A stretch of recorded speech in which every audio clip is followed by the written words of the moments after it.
I guess this is episode 3. Oh my god, we made it. We made it. Episode 3 of the Cactus Cult podcast. Holy shit. We've made it more than 2 episodes. I feel like each episode I'm going to like hype up the fact that we've made it to the next one.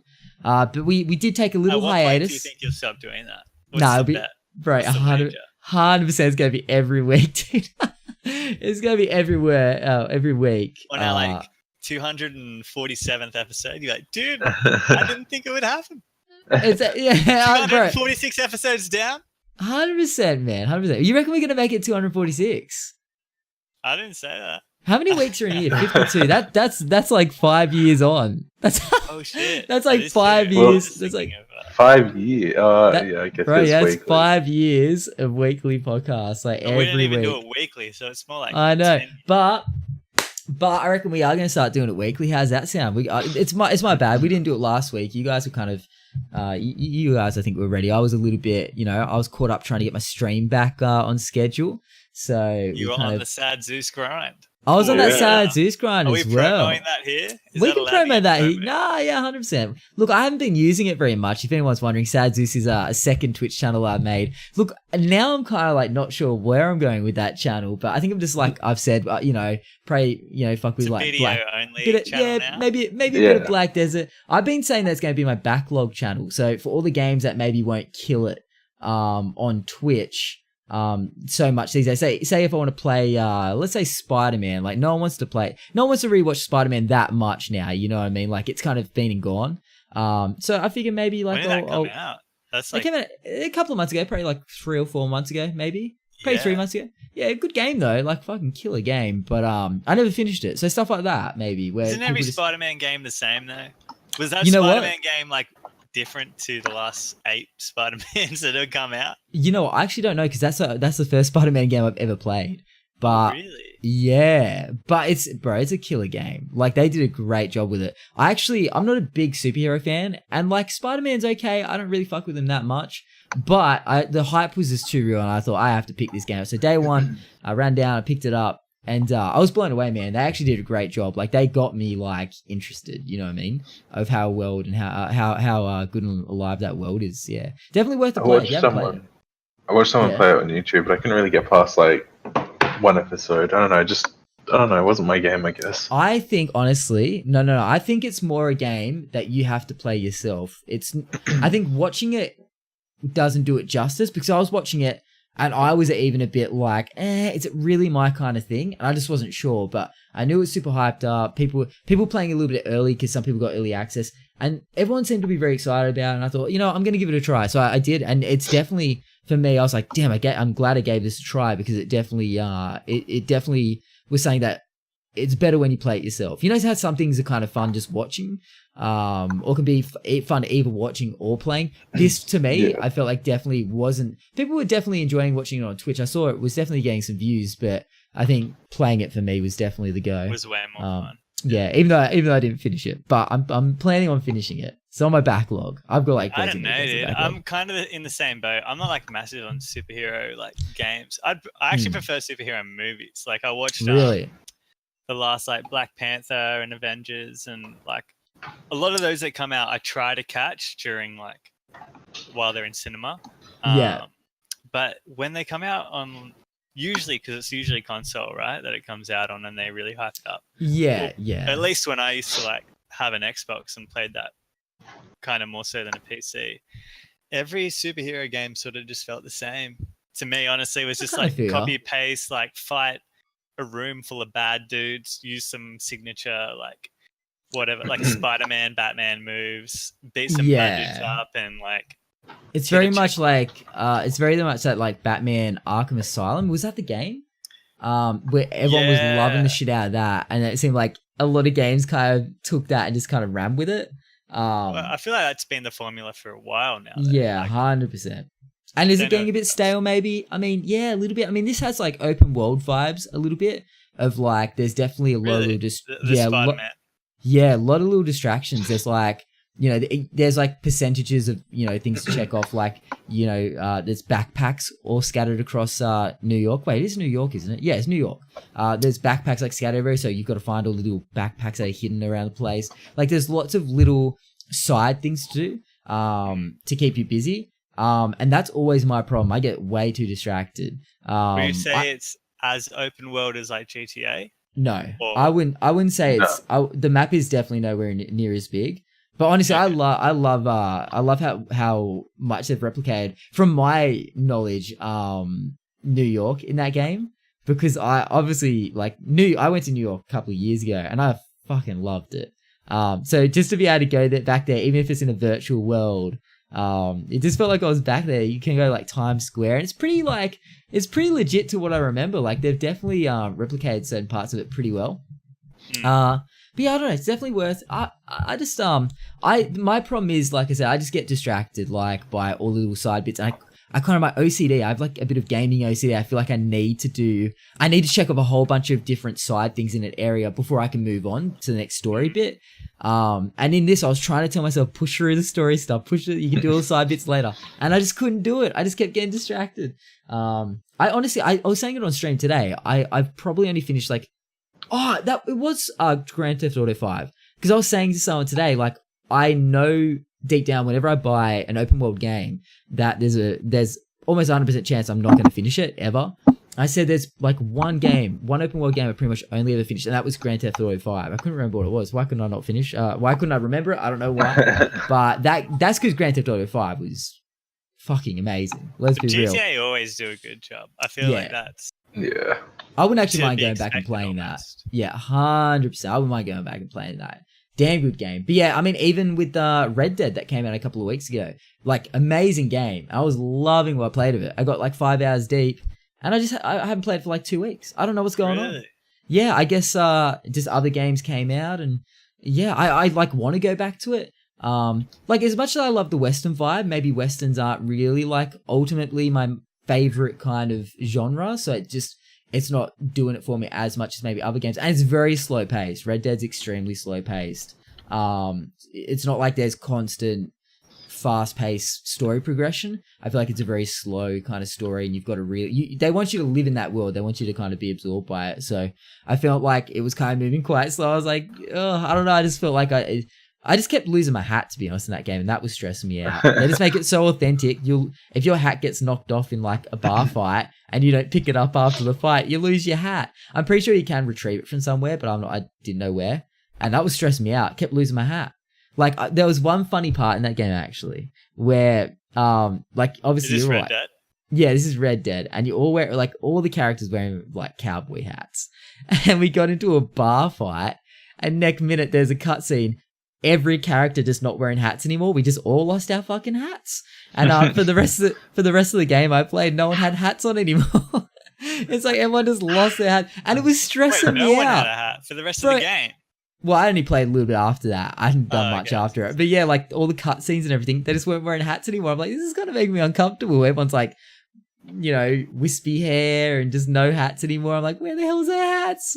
They've lost their hats. I don't know. It stresses me out, man. That's an expensive damn hat. So, but I don't know. It's quite an authentic world. So they've tried to make it almost in parts like a little bit too true to life. And sometimes when you play a game, you don't want things to be so authentic to IRL situations. You want it to be a little bit game-ish, so you can kind of just be lost in the world. So you can do that. Cheese the mechanics a little bit too. Exactly. If it's too realistic, you're just going to get cucked by laws of physics and everything like that, Exactly. True. The fucking hat, dude. But no, that is a great The hat is key. The hat is key, and they actually after you finish the fight, most likely a hat's going to get knocked off your head. But if you walk past your hat, it's like pick up hat, and it has like the square button or whatever to pick it up. But I just forgot on the last fight, and then I got like miles away. I'm like, oh shit, my hat. So yeah, pretty stressful stuff, man. That's literally like me with Skyrim, dude. I feel like I'm the exact same. I could not finish because I'm usually pretty good with like open world stuff, like not having to feel like a OCD completionist. Oh, lucky. But Skyrim, dude, that was a game that made me feel like, I think because everything you do matters. Like in GTA, like some stuff that you do matters. Some stuff's negligible. Like there's always another way. You're going to get to the end. Yeah, exactly. Right? Yeah. But Skyrim made me feel like every fucking like tiny little decision, every point that goes into some stat, like everything that happens, who I talk to, who I like agree with, who I disagree with, everything has an impact, and that's what stressed me out. I was like, fuck, like, because to me, I was like, I need to find the most optimal way to do, you know, such and such, XYZ, whatever it was. And yeah, dude, I honestly think I've gotten like probably a quarter way through the game, I reckon. Man, like that's even further than me, man. I got barely into that. I get, in a way, I feel like I also get a bit overwhelmed. Do you guys ever feel that when a game is almost so big? I mean, you guys play Black Desert, so I can't even imagine you'd say that. But for me, I think there's so different, bro. It's so different. Well, because like everything in Skyrim is almost irreversible. Everything builds off like the last decision you made. But like Black Desert's something like that. That shit scares me, dude. It can come down to a decision that doesn't even matter for anything, and I'll still stress over it. Like, I don't know how much I love those kind of games. I make decisions all the time. Like, I don't trust bro, 100%. Oh, man. Well, I don't know how we got on to talking about open world games, but once again, this is the third episode of the Cactus Cult podcast. As we kind of taglining it, it's a gaming podcast. Well, it's a podcast about everything that's wrapped in a gaming shell. Let's go with that. So we kind of do tangent a little bit. But if you're new here, welcome. I'm MattyAP. We have Jols. Hello. Ooh. And we have cute for me. Nah, yeah, I guess it was. I guess it's still lame. We got Ando, also known as Man in the Box. Hashtag get Ando a new mic. Ouch. My feelings. There he is. How you fellas doing, by the way? We're feeling good? Maybe we should start a Kickstarter for Ando this week. Maybe. No, I need to get you guys. I definitely need to get Ando a better mic. We need to hook him up. So hashtag Ando new mic. Week 3, still no new mic. So that's all right. We're working on it. Progress. But how are we doing? We feeling good? Feeling good. You know. Ando, you feeling refreshed? Ando just had a quick nap. To anyone wondering? Yeah, had my beauty sleep. Drowsy boy. Yeah, we were supposed to start this podcast 2 hours ago, but Ando was nowhere to be seen or found. So. At least we're doing it today, not tomorrow. Let's be real. Yeah. What do you mean? Matty wanted to go on with the show, and I was like, "What? I can't do that." I was going to do. Stood up for you, dude. I was like, I would feel so bad if we did a podcast without him. Low key, I wasn't sure if Ando would care that much. I thought he would just jump in when he wakes up. I'm sure. So, but I'm glad Ando's here. I'm glad he woke up for the podcast. Very important. But yeah, I guess we'll kick it off with what we've been playing. That is what seems to be the opening topic and the opening theme, and the theme that does tend to span 2 hours of the podcast usually. We'll see if we can time this podcast. You know, so far it's already running a while. You know, I'm still rambling, but this week I'm going to try and ramble less. So let's see how we go. This is the challenge. This is the Ramble Less Challenge podcast. We'll go with that. But Jols or Ando, who wants to go first? What have you guys been playing? Ando can go first. Yeah, Ando, you go first. Yeah, we're going first. I've just been like completely no life in BDO, to be honest with you. What a surprise! That's my boy. That's my boy. What a surprise! Why am I not surprised? How's BDO, man? Anything new? Anything? It's a new what's it called, place, new region. Expansion. I don't know how to expansion. I don't know how to pronounce the name though, because I don't know. Dragon. Okay, there you go. It's like dragon, but you say dragon instead. Yeah, it's called Dragon. I've been there a few times. You know, did a few quests there. Got knowledge on all the people. Got my energy up. So yeah, nice. It's pretty pog. It's a nice place, environment. Also, quickly, can you guys hear the rain through my mic? No, probably not. Through a mic? Or you mean like from outside my house? I just realized it's so loud. Trying to podcast over here. Get it out. I've got a shit ton of wind over at mine, so also, I hear my wind. I just realized I somehow at some point turned Ando down I turned it down at like the 30 or so on Discord. So I don't know. I could hear you fine, but I'm going to crank you up a little bit. Can you say something for us, Ando? I mean, Jols. What's up? Sorry, no, I turned Jols down. Yeah, I meant Jols. Sorry, bro. Test. Yeah, that's pretty. 1, 2, 3. Yeah, that's a lot better. I haven't turned it down to 90. Yeah. That should be easy. Yeah, I don't know why. I must have turned it down. Australian production quality right here. Too loud, too loud. Maybe one day we'll even do a live, not live, but we'll do a podcast where we're all in the same room. Imagine that. That'd be pretty hype. For a concept. That'd be so fucking hype, dude. If anyone doesn't know, I've met Sejol. Sejol and I have bumped into each other many times. But we've never met Ando. We don't know what we barely know what Ando looks like. No. So this podcast is a big fake. We could walk past Ando on the street and probably not even know. No, I wouldn't even know. Bro, I wouldn't even know it's him. Yeah, I'd just walk past. Yeah, 100%. So one day maybe we'll podcast the reunion, not the reunion. What would be the word? The meetup. Yeah, I guess there's more. I'm pretty sure there's a more fancy word for it, but we'll go to that. So they've been playing podcast us getting catfished by Ando. Oh my god! Turns out he's actually a 90-year-old woman trying to scam us out of our money to live off us for a pension. And dude, hence the box quality. It's a voice changer. Oh my god! And it sends it through at low quality, dude. Oh my god! 200 IQ. God. look at Ando just in the background going, oh my god! But low key he's freaking out. He's like, oh my god! Monka sweat, dude. Just sweating in his chair. It's also she smokes a couple of packs a day, so it's the deeper kind of more gruff voice there. I mean, you don't really have a gruff voice, but you know what I mean. But yeah, so you've been playing some Black Desert. What a surprise! So new expansion dropped. Yeah. Was that this week? Was it? Last week. They are just they've just released another update, and it comes out in like 40 minutes. So looking forward to that. They've added a few new bosses as well. Podcast. We're gonna have to wrap up the podcast.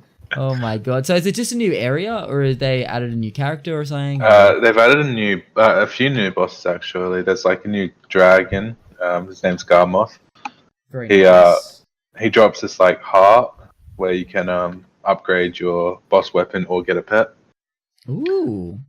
So wait, or get a pet? What kind of? Wait, you can get pets in Black Desert? Yeah. You get like birds, owls, dogs, cats. That's pretty dope. Pick up your loot.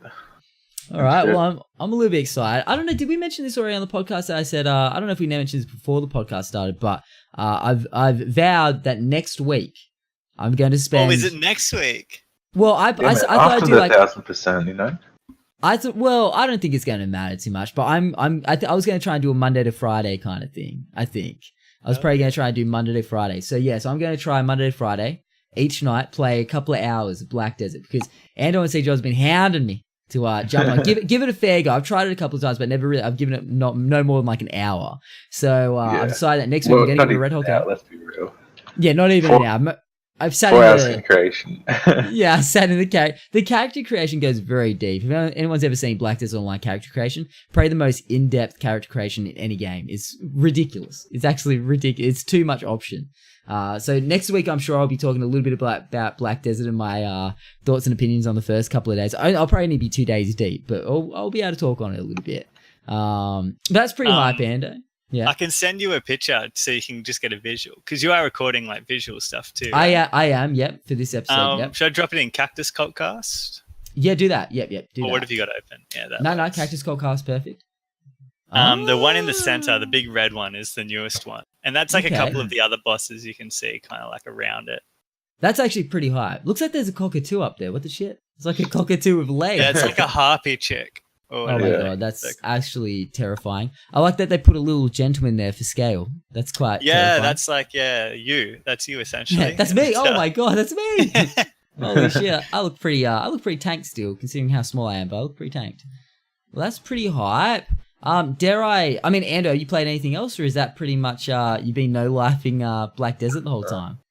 I mean, I played like maybe half an hour of Fortnite. I was just like, no, I'm going back to Black Desert. You're not vibing Fortnite at the moment? Where are you sitting Fortnite? No, just too many sweats. Yeah, I feel you, man. I mean, I've been jumping on that Fortnite train, but yeah, absolutely, it feels like majority sweats. So it's a rough time to be getting back into Fortnite. That's for sure. Cjols, what have you been playing, dude? Yeah, I'd hate to bore you. Oh my god.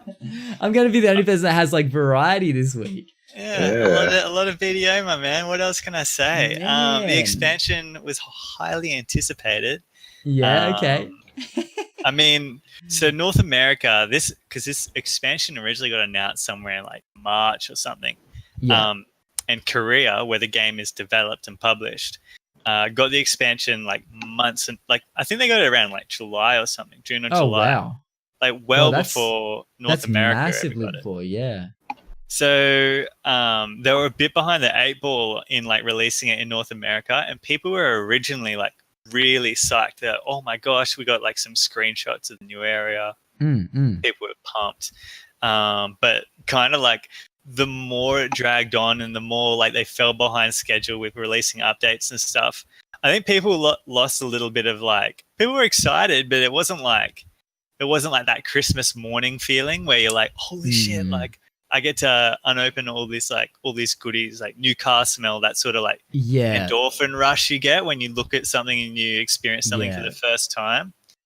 But needless to say, like I think everyone was still stoked with that. We just finally got it, and everything's been like pretty functional. It's not like buggy. I think they ironed out all the kinks before they released it. What a surprise! Hear that, developers? It can be done. Yeah, well, I mean, they took their time. They'd be receiving a lot of backlash if they took all this time and it still wasn't. And it was still buggy. Yeah, 100%, 100%. Well, I'm very excited to jump in with you boys and explore. Look, I have to admit, CJ did show me some different areas and whatnot recently, and I was quite enticed. So I'm actually excited to jump in and explore the world. So I'm excited to I don't know, it's pretty good. New expansion, perfect time to kind of maybe jump in and give it a go. Very exciting. So you haven't played anything else? That's been it. Jesus. No, I've been playing like well, last week actually, when during maintenance, I played a little bit of Rust. Dude, I've got a soft spot for Rust, man. I don't think that's ever going to change. How do you feel it? How do you feel about the fact I played about half an hour and then dipped? What's your honest opinion on me? Not really surprised. Okay. I have to be honest. You weren't. I mean, it wasn't the time and the place for you to like start a new game. And the thing is, like, you can play Rust a number of ways. But for me, I like to go a little bit like try hard. I like to be a little bit sweaty on Rust, and I play for PvP only. Where some people like to play for the social aspect of like running around and chatting to people, like random other dudes in Rust. Does that happen though? I feel like if you see anyone else, they kill you. Isn't that kind of how that goes? Well, yeah, it's kind of developed into that over the last year. It used to be really more like kind of fun and spontaneous and more like I would guess quote unquote community vibes. But I think people have just come across from other like shooters and stuff and brought that element. Yeah. Which I mean, I'm not bagging on that because that's what I play for. I play for PvP more than anything. And if anyone tries to talk to us like we're playing The Sims or something or VR chat, we call them role players and just headshot them. That's simple, dude. God. That's crazy. So I'm not surprised like you just played it for an hour and put it down because it probably wasn't the best time to like try and involve yourself completely into I feel like cutthroat. I feel like I'm definitely not the best at streaming while learning a game, especially because I like to be so interactive with chat. I feel like it definitely was, I had someone telling me about, situations at home at the same time, and they, some dire situations they were going through, which obviously, I wanted to give them like due diligence. But then I'm trying to learn a game as well. I'm like, oh, so yeah, it was a little bit, it probably wasn't the best time, but I wouldn't mind getting back into it. I just feel like, it was just definitely, I kept just feeling like people were just trying to hunt me down. I don't know. I guess that's the vibe of it though, but I felt so new to it. Hunted. Yeah, I feel like I was just so new though that I was like, what am I doing? So yeah, I might try it off stream again and give it a bit more of a fair go. But I see the appeal. I 100% see the appeal of it though. Because I like the environment. You know the thing that I hated about Rust? I have a big hate for a part of that game. Can you guess what it is? Well, I think if it's the same thing that you like expressed, is it that you can be like smacking wood and stone for like 20 minutes and someone shoots you and takes all your stuff? No, but I think I know because you're like, I did all that work for nothing. But now that you remind me, that did suck quite a bit because that happened over and over. Because you were a naked man with a rock, dude. Bro, I think I got one tree back to the base, and I was playing it for like half an hour to an hour. It feels bad, dude. But Ando reckons he knows. What do you think it was? Is it the fact that you can't like run whilst like holding down left or right? Yes, you can't strafe. Yeah, you have to like literally crank your character to turn or to look. Like it was the movement. I'm so confused. Why would you do that, Rust? Why? Like who? Like what is the meaning behind all that? Like what? Like the movement feels so scuffed. I'm surprised that they left it like that. Like strafing is just. I'm coming from Fortnite, where like to be somewhat similar in a game of that type. And I feel like, being able to just jump side to side and jump, strafe around and shit. And then go to this game where literally you can't run. So if anyone that hasn't played it, you can run straight. You can hold shift and press W to run forward and your character will run around. But as soon as you try and press shift and then say W and A at the same time to run forward, but also kind of strafe a little bit to the left, your character automatically stops running and walks super slow. Like they start walking to the side. Oh yeah, you stop sprinting essentially. But like, why can't you sprint but cross legs a little bit at the same time? Because you need to. I mean, I guess it's just the mechanic that they've gone with and they've run with it for such a long time. So if you literally have to point your cam in the direction that you want to run. Yeah. So if you have to crank your mouse to the left to turn that way. So it's And then I feel like you can't look everywhere as easily. So, I mean, it just felt... it has alt look, yeah. Yeah, so I feel like for me, jumping that game first up, I was so confused. I was like, why can't I strafe? What's going on? So that tripped me out. It's actually like a skill that you can kind of identify like pretty good players by. Yeah, Is if you're shooting them and you can see them like zip and zigzag like so quickly and so fluently. That you can barely land your shots with like a bow or even like a gun you're in a bit of trouble. I think that's the thing as well because it's like if someone's shooting an arrow at you, your first instinct is to like jump to the side out of the way, but it's just not that easy. It's like it just doesn't work so much that way. You have to really crank your character. And I've never played a game like that. I've never felt movement like that. So I feel like that would take some getting used to if I'm to give it a go. But then does take getting used to, yeah. But then I jumped into Fortnite after that, and it felt so weird to start playing Fortnite. It's like it's funny how jumping from one game to the other can just completely fuck your whole brain up with movement and how things work. But yeah, no. So it was a bit of fun. I like the environment. I think it has a nice environment. They've done a lot to that game since when I remember seeing it early days on Twitch. They've definitely jazzed it up quite a bit, so good on them. It still goes pretty hard on Twitch, so it's definitely quite a viable game still. Yeah, especially after like such a long time too. So it's basically it's been out. I think the beta came out like 2015 or 16. Yeah, I mean it's been a couple of years now. So I mean for a game like that to keep going, I mean it's definitely obviously it's got a base, it's got a player base. So yeah, when you think about like shooters now. Live on an average like 6 months, if that. Oh yeah, 100%. So yeah, that's exactly right. It is. I wonder what it is. What is the magic thing that makes that game so There's no other game like it, dude. There's nothing else. Aren't there so many survival games? I mean, I guess not like. What was what was Conan? Was Conan a similar thing? Was that quite different? That was Conan was a similar thing, but with no there's no first-person shooter element. I think the fact that this first-person shooter.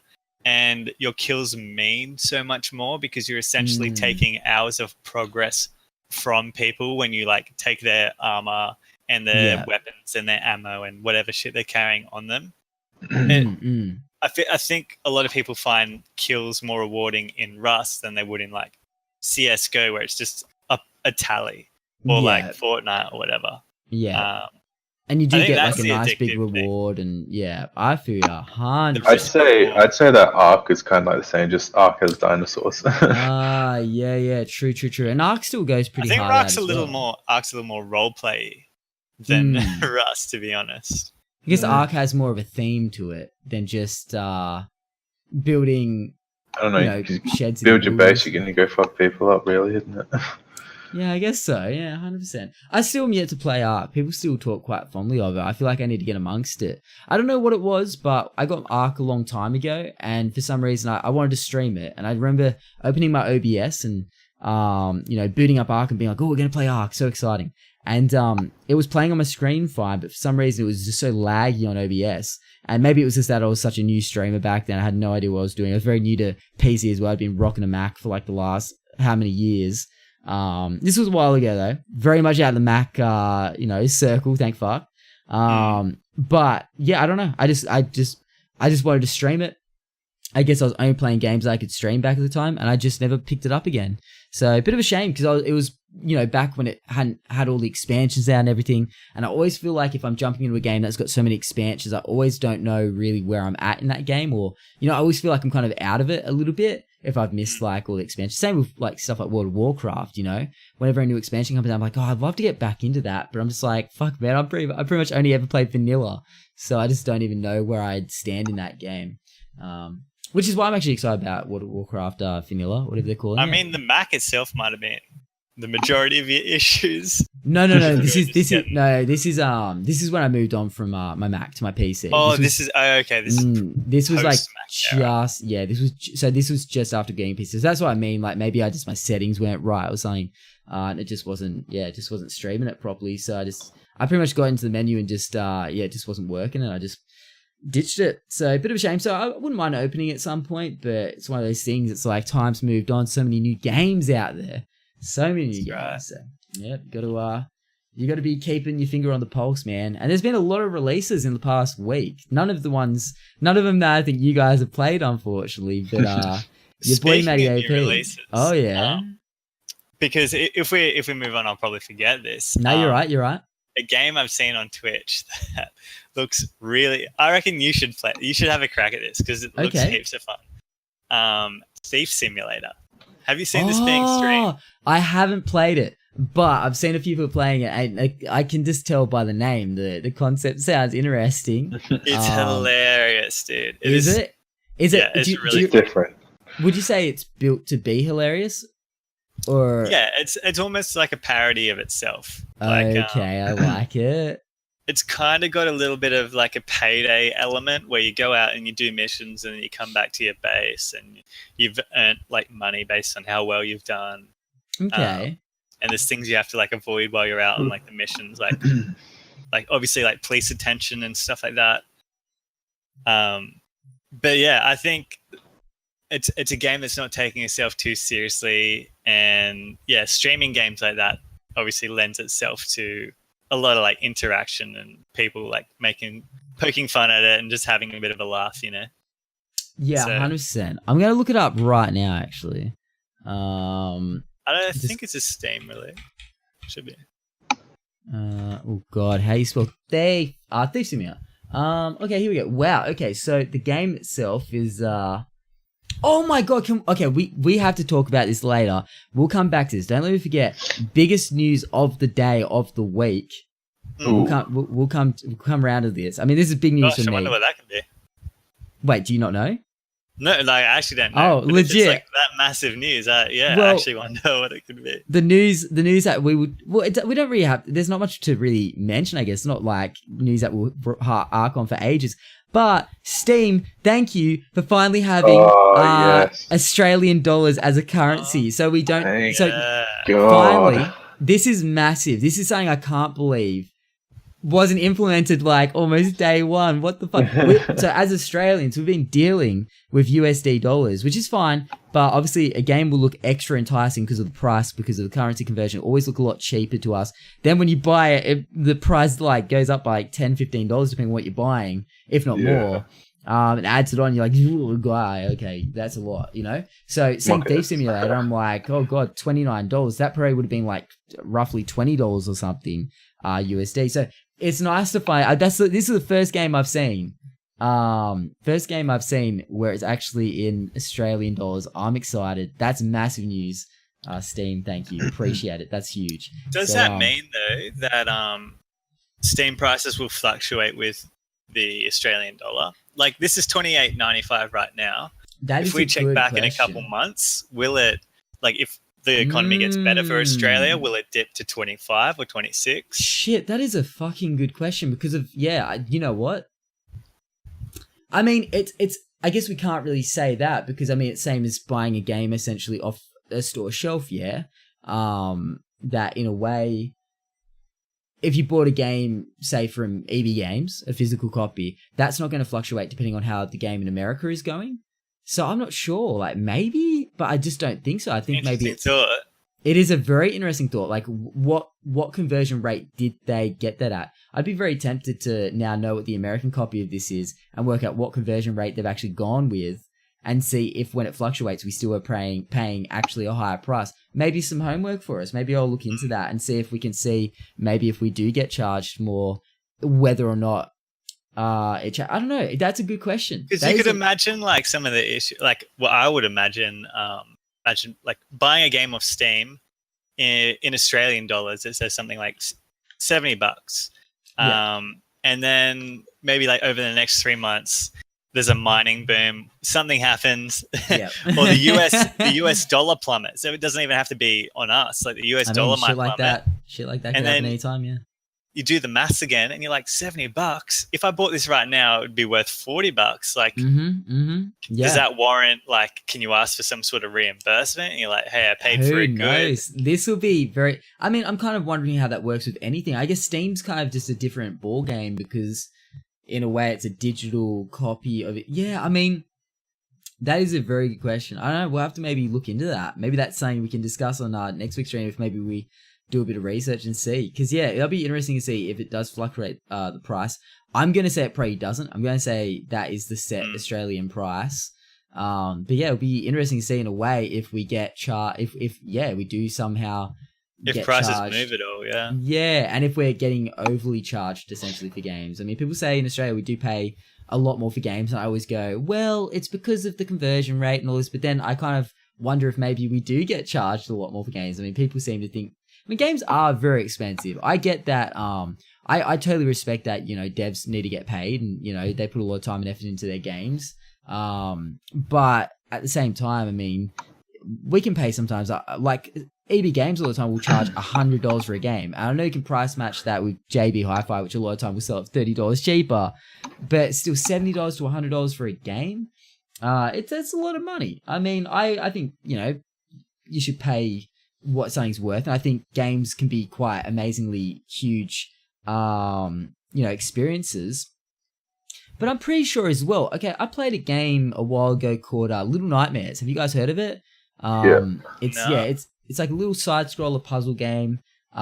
It's kind of got a bit of a not horror theme. Well, it's got a bit of a creepy theme to it. I played it one night. I think Dark Goddess from my stream. Shout out to Dark Goddess. She gifted it to me like a while ago. Little Nightmares.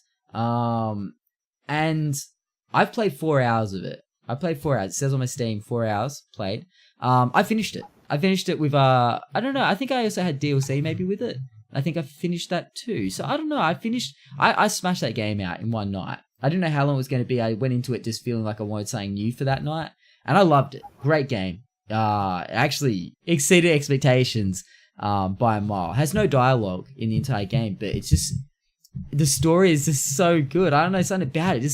I just really enjoyed the environments and just the puzzles and the way it handled. So I finished that in about 4 hours. I was like, great experience. Dark got that for me. I'm trying to think of how much that. I don't know if it'll show me actually what that's worth. Little night. I'm trying. Oh yeah. So $28.95 American. But I'm pretty sure if I go on to I wasn't looking at a growth hacker's guide to growth on Twitch. Actually was reading that. So if we go to say EB Games, I'm pretty sure unless they've changed the price. Oh man, they're hyping up EB Games is hyping up a Black Friday sale in 24 hours. Get ready. Also, when did Black Friday become an Australian thing? First I've heard of it. After globalization. Yeah, so basically since the internet, I reckon. Since the internet, I mean, yeah. Obviously not since the day one of the internet, but we've always been moving towards that, haven't we? Yeah, pretty much. And now people are pushing for Halloween as well in Australia. It's just like No. I mean, I don't have a problem with it. I just was Halloween. They're all commercial holidays in a way. I was just going to say it originated from like Salem, right? The Salem witch trials. Was that where? Yeah, I'm not too sure about, but it was saying like that. Yeah.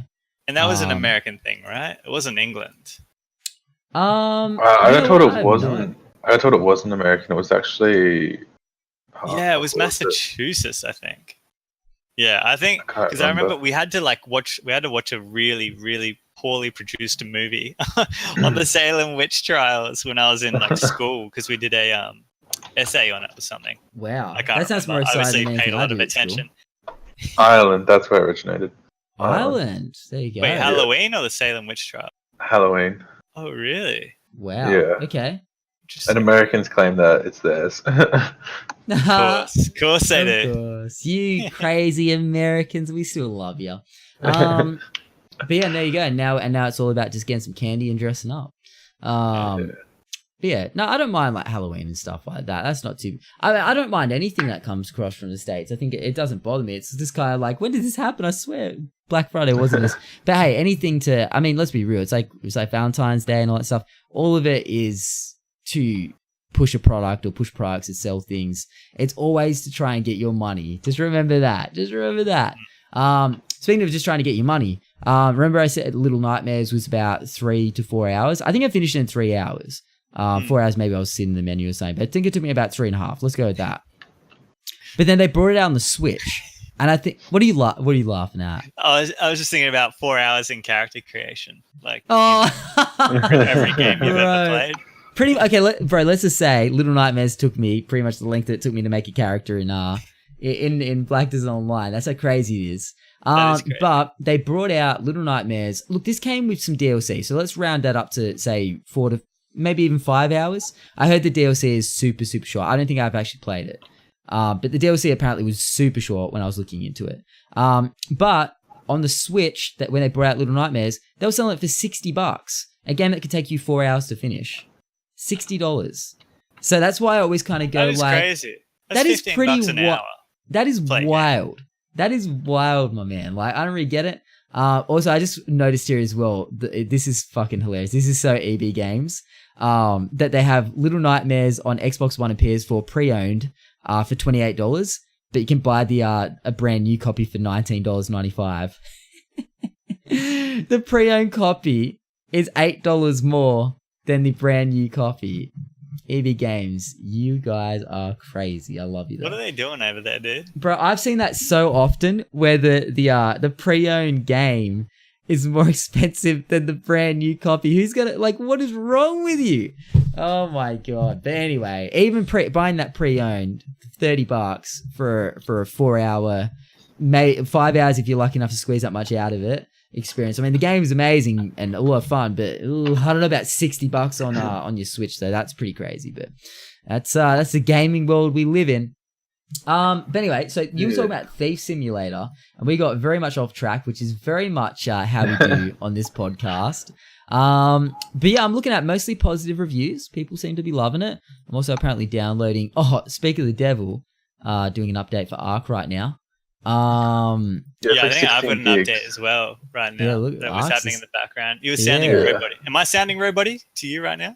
No, you're sounding fine. No. Was I sounding? Okay. I was sounding robotic, was I? To me, but that might have been. Oh, lucky. Okay, well, lucky it's the stream. I called it a stream again. The podcast. Still week 3. Still calling it a stream. One day I'll get there and call it a podcast, not a stream. But yeah, you know what? Maybe I'll fuck with this. It could be kind of fun. Maybe I'll give it a go on stream. And see how we go. But $30 though, oh Jesus, I struggle these days with prices of games, especially digital. I'm a big collector. I don't know about you guys. Are you guys big physical copy game collectors or not really? Bro, I just play one game and it makes it so much easier, dude.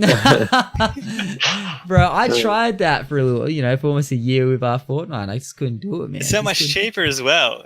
And you get better at that one game, and there's that's true. Stuff to do. There's banter. You understand the community. I get it, but don't you ever here and there just want to play some of these sweet new releases? Doesn't that ever kind of you guys never get the vibe to play new releases? I don't know what Sage does, but I don't. juicy, Jesus. Juicy banter. I've picked the wrong guys to be on a gaming podcast. Nah, you guys still definitely bring some definitely quality points and content to the podcast. So it's good to have you guys here. But next week we'll be looking for a couple of new hosts to replace CJ's Ando. They've definitely been great on the podcast so far. 3 weeks deep. It's been an absolute pleasure having them. But if you want to be on the podcast, send your application to PO Box, Matt's podcast. Anyway. Matt's podcast, and then just send it. Don't put anything else on it. No stamps. I'm sure it will make it here. But no, I do appreciate you guys being on the podcast. It would be cool if you guys try some new games though, but maybe one day, this is going to be the interesting thing. When we hit episode 250, which apparently is going to happen according to Seajols, we will see if you guys are still frothing on Black Desert in 5 years time, or I'll be interested to see what you guys move on to. Can I just be honest? I'll be interested to see the landscape of gaming in general in 5 years time. Because I think 5 years is damn half a decade. I think there's a third option you haven't considered. I'm thinking third option. What could that be? Just not playing games. What if after this next week? Oh my god! What if I die? And hooked. What if I die? I could die. I guess there's 4 options. Oh my god! I could die. I mean, the possibilities are endless. Really. Oh my god! We want to go. I didn't think about that. I might not be here in 5 years' time. See, Josh, I gotta get out. I can't be doing this podcast. I gotta get out of here. I can't be wasting my time doing podcast. I gotta go live my life. I gotta go climb a mountain or something. What am I doing? God, 5 years. Wait, you say the fourth option? Yeah, bro. What if this next week you're just so enthralled and hooked, like a fat kid needs cake, and it's like, bro, fuck every other game that I've ever played. Wait, we're not getting monetized anyway. I'm like, wait, can I swear? I don't. Did you just ask if you can swear? Yeah, because I was like, hang on, we're not getting. Is this going to get demonetized? Nah, bro, we haven't hit. I think you hit like what 10,000 subs on YouTube before you get monies. Or I think it's 10,000 views, 1,000 subs. Oh yeah, we should be careful then. We should be. We're close. We're closing in. No, you're definitely fine. Okay. Nah, swear all you like, dude. Fuck money. Fuck. All right, I'm good. Fuck money. Also, this. Man, this could slowly turn into a BDO podcast. Don't listen to me, guys. Do not listen to Seajols. That is a red hot, filthy lie, and I do not condone. No, it's not. We'll be the next Island, dude. Oh my god, I don't want this to be a Black Desert. No matter how much I love or hate Black Desert, this will never become a solely neck week. Welcome to the Black Desert podcast, guys. Welcome in. We're going to be talking everything. Hey, all I'm saying is boss weapons. See, I'm trying to think of what you guys have taught me. Boss weapons. Going to open some party boxes of mystery items. Because I don't know what we were watching. Apparently, we were watching a guy open 500. What was he doing? He was opening 500 boxes. Yeah, he was jolly essentially boxes. Like RNG boxes. Basically, boxes. Lucky dips. Yeah. Is it in a way like a loot box in like Overwatch and whatnot? In a way. But he's farmed like mobs, like he's farmed NPC characters for like. Yeah, he hasn't brought them because you can't buy them. You have to actually grind to get them. Okay, yeah, so quite different in how you acquire these boxes. But I did feel kind of bad for the guy because look, I don't even know anything about Black Desert, but I know he was open 500. He was opening 500 boxes, and he didn't get. He just got trashed, and he didn't get the boss weapon, which and by the end, everyone in the chat was trying to make like him like kind of going, well, at least you got heaps of money from it. But like you could see, he did get a lot of frags from like memory frags, which you used to repay your boss gear. But too bad if you didn't have any boss gear to use it on. It's always a participation prize. Oh, your runners up. He did look low key like he was about to cry. I don't know if he always looks like that. He definitely, his face was dropping harder and harder. He has got a bit of a about to cry vibe. Oh my god. But babe, better luck next time to you, that guy. Yeah. Seajols, the oh god, what's it called? Scroll event thing has ended, hasn't it? So yeah, I did. Yeah, did you run the scrolls with double? Spent like 4 hours running scrolls today. Jesus, how many frags did you get? I got like 300 sitting in storage, ready for All right, so 1 hour, 1 minute, 27 seconds in. Cut out that from the podcast. What do you mean? We're on BDO. This is the topic right Oh my god! Unfortunately, guys, we will not. There'll only be probably like this week, next week, and maybe the week after as a Black Desert wrap up on the saga when I tell my final opinions on the game after I finish playing my week. And that will be it. We'll move on. Actually, I'll move on. Unfortunately, Ando and C. Joel's will probably be hooked for quite some time longer. All right, then, Matty. Then let us ask you. All right, moving on. Oh, I like it. What have you been playing for the last 7 days? Bro, I've been playing quite a bit. I've played some of the new releases coming out. I'm actually really loving it. I'm loving playing some new stuff, man. Look, I think since we've done the last podcast, I played 3 new games. Yeah, I think that's right. Yeah, I played 3 new releases, which I've been pretty hyped on all of them. I'll start with the one that I probably honestly was the least. Wait, what's hyped. the third one? Well, I'm going to start with that. You probably don't know what I'm getting. Well, Red Dead. Oh yeah, but that wasn't last week, was it? No, but I'm kind of going off what I've played since the last podcast. Yeah, since the last podcast. Yeah, because we talked a bit about Red Dead. Yeah, it's true. But in a way, like I've only played about 5 hours of it. I don't know why. I just open world. I just other stuff. I don't know. I didn't really get that far into it. But we talked. Wait, we talked about the hats on the podcast. That was on the podcast, right? Just like not like half an hour ago. Fuck's sake. Yeah, no. So that's kind of my experience with Red Dead. The hat's falling off, very stressful. There's definitely been some really funny moments already in it. There is a part where your main character gets drunk and he's trying to find his friend in a bar, and something about that whole scene, I don't know, coming from a guy who's never been drunk, I just found it hilarious. The game just does everything well. I mean, it's got good action parts, it's got good humor, it's just got good drama, and it looks amazing. The game looks incredible. Like I said, maybe they've hit on a few aspects of realism a bit too hard. I feel like I lost my first horse and I don't know if I ever got it back. And I was stressing about that because I like killed a guy. I threw him off a cliff and I stole his horse, but then I thought I could get my main horse back, but I lost it and I was kind of stressing about it. I'm thinking, why am I stressing? It's a game. You can buy heaps of horses. This is a virtual thing. But it was stressing me. So maybe that's why I stopped playing. I lost a hat and my horse and I just felt uncomfortable. So I will keep you guys updated probably next week if I play more of it, because I do want to go back to playing it. So I probably will play a little bit more over the next week. But so far, that's my experience with Red Dead. Great game though. Everyone's loving it. Definitely. How's the combat? Combat feels good. Like it? If you've played Grand Theft Auto, I feel like it feels very much like that. People might disagree. Okay.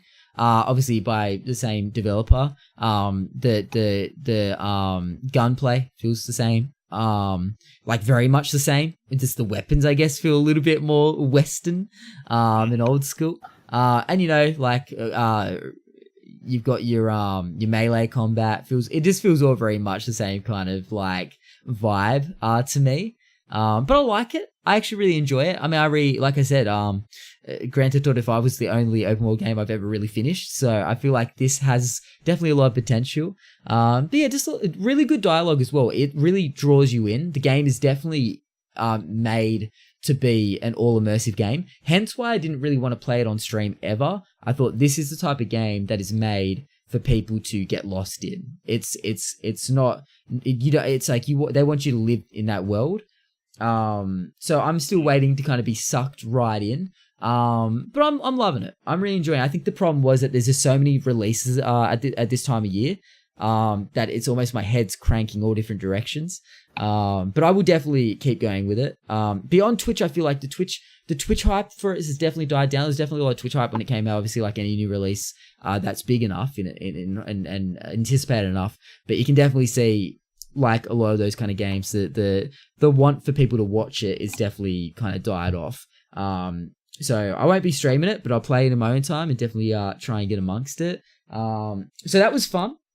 I also picked up Spyro, the Reignited trilogy. It's got the first 3 Spyro games. Look, I don't know if there was any other Spyro games that came out, to be honest. I actually only ever played the first one on PS1, and that was my first ever PS1 game. When I got my PS1 for, I don't know what birthday it was, but I got PS1 for my birthday when I was very young. And my mum she actually didn't buy me. I think I got Ape Escape. So maybe Ape Escape was my first game. That was a fucking hype game, by the way. What is Ape Escape? I need to actually Google that. Bro, Ape Escape. Oh my god. Ape Escape is one of the most boss games. And why have they not made one for PS4? Because I'm losing my shit over here, waiting for a new Ape Escape. Look, if they, I'd rather them just remaster. It looks like a bad Donkey Kong. I'm just more ashamed that he just hasn't heard of it. I'm the same. I almost feel like we need now. I'm not even memeing. I think we need a new person for the podcast. Yeah. So if you know what Ape Escape is, we will ask you multiple. We'll ask you multiple choice questions about Ape Escape. If you guys answer the questions correctly, you're in the podcast. CJOS gets a flick, and we'll move on with our lives. CJOS, be good knowing you, but I'm gonna have to dip you. Imagine if I just it's fine by me. Oh no, it isn't. No, you try and act like you don't want to be part of this amazing opportunity that I'm extending to you guys. I'm just kidding. This gets barely any views, but it's worth it though. It's fun. But Ape Escape, do go back and play it. It definitely will hold up with those amazing graphics that it has. Okay, it looks very dated. Nah, bro, this is definitely budget like Donkey Kong 64. Okay, well you say that now, but Ape Escape was a fucking hit back in the day. I loved it. No, I told this story in Australia. I don't know if this is appropriate for a podcast. It's not really inappropriate. It's just I guess what's the word for it? Like a communication breakdown, I guess, between me and my mum. But before I got my PS1... Oh, of course. Yeah, I remember this story. Oh, you remember this story? Wait, really? On stream? You said this on stream, yeah. Yeah. Is it appropriate to tell the... I don't know, anything... I mean, if it's appropriate for stream, then why? Yeah, I guess you're right. So anyway, I was going to get a PS1, and I want Ape Escape. And my mum... I said to my mum, I want Ape Escape. And she was like, oh... No, I don't think I want you playing a game like that. That does not... I don't play... I'm not getting you a game like that. That sounds horrible. Like, why would they even make... I'm thinking, why is my mom carrying on about this game? Sounds very odd. And then I was like, no, you like run around catching monkeys in nets. And she like paused and she went, oh, you said Ape Escape. She thought I said fucking Rape Escape. She thought that was a game. She legit How thought old that was... were you? I was like probably 8, dude. I was like, maybe 10. No, I was probably like 10. a 10-year-old son's going to be asking for a Rape Exactly, Escape. Dude. And I was thinking, God damn, Mum. She thought there was a game out there like that, like on the store shelves. So that's kind of crazy. I have a very similar experience, actually. Really? Yeah. Okay. Well, when I was like, I reckon I would have been around the same age, dude, like 10, 11 years old.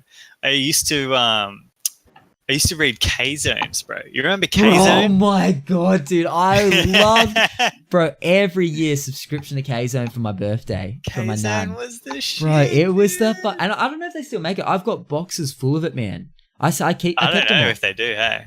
Bro, I kept them all. I swear they still make it, man. I think K-Zone's still a thing. They got weird the older I got. Like they sort of lost their OG. They did. What made them unique and kind of cool. Do you know what I think the problem was? That they did a lot of like Dragon Ball Z and Pokemon and stuff. But I think as we got older, they moved on to the maybe Beyblades. I don't know. They moved on to like stuff that maybe just wasn't as appealing because we're getting older.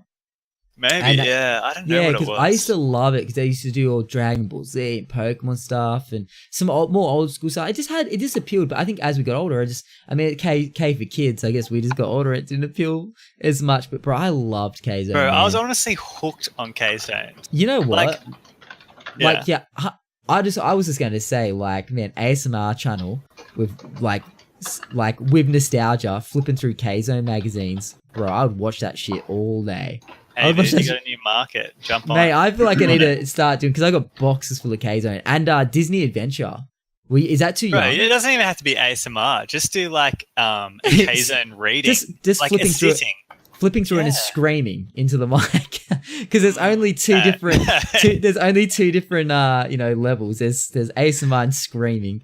But no, true. Like people would probably froth on that a little bit on this. I would actually you can set it up really well and produce it and sit in like a really nice, like maybe even like a fancy leather chair. Have a little glass of. We'll pretend it's rum, but it won't be rum. And I'm naked, right? Like just straight naked. Yeah, straight naked, legs crossed, kind of tasteful though. So exactly. You're just flicking through a K-Zone, reading it into a high quality microphone. Oh my God. Is there anything more creepy than a naked guy in a leather chair reading a magazine called K-Zone Kids Zone? Bro. And the best part is everyone always watches to the very end because they know at the end I get up from the chair and my skin makes that beautiful peeling away from leather sound. That's always the ASMR they stay for. Ooh. Come for the K-zone, stay for the skin peeling off the leather. Stuck to the chair sound. Oh, man. I haven't had a leather couch in a damn long time, but I remember my parents had one. Time to get one. Mate, I'd be lying there in a summer's day. I remember getting up and your skin would just like, it's like just peeling a band-aid off. Yeah, it was the weirdest shit. It's like, I'm sticking to this. God damn. But then you kind of like sit on a suede chair or something, or one of those like more material chairs, and you think like, damn, am I like kind of being as sticky on this? I just can't feel what I'm like transferring to it. This is a weird topic. Anyway, let's move on. Anyway, the thing I was going to say about K-Zone. Yeah, tell me. Before we got onto that random tangent. Actually, you know what hooks me? You know what actually like sold me when I was young? And this set me up for like, you know, just like probably like a 4, 5, 6 year long habit of just like wanting K-Zone, like the newest one. Oh, damn. Okay, yeah. When I was like 5 or 6, you would have been like 10 or so. Did you go through like what were they? Crazy Bones? Yeah, Crazy Bones. Oh my god! You go through a Crazy Bone phase. Yes. Dude. Oh my god, Crazy Bones were fucking huge at my school, and like any craze, I just became obsessed. Yeah. So our school, exact same story, man. Like I would have been in kindy or year 1. And crazy, like everyone was playing Crazy Bones. Every recess, every lunch, would be setting them up. You know, some kids would play for keeps, and the kids that like didn't want to play for keeps would play with like but then you could just trade and stuff. Like you didn't have to play for keeps. Bro, playing for keeps. I was like a little bitch. I don't think I ever played for keeps. Maybe I did once or twice. I had a lot of Crazy Bones. Really, I got my favorite Crazy Bone from winning it. Like really, playing for keeps. Yeah. Do you have them still? You probably don't. Hey. They're at my mum's house. I still have them. Bro, you're so lucky. They're somewhere. I haven't seen him in like 3 or 4 I mean, you've heard the story I've told where my dad threw out all my... And, I had so many. And you know the worst part is, in a K-Zone magazine, you know how they did the Crazy Bones sports series? That's when it kind of died off. They did Crazy Zone at first, and then they did the sports Crazy Bones. I swear it was a K-Zone magazine. Came with a free packet of Crazy Bones. Crazy. Like, I was like, hype. But because I was a weird kid and I was all about collecting, I never opened it. I had that packet of unopened Crazy Bones for years.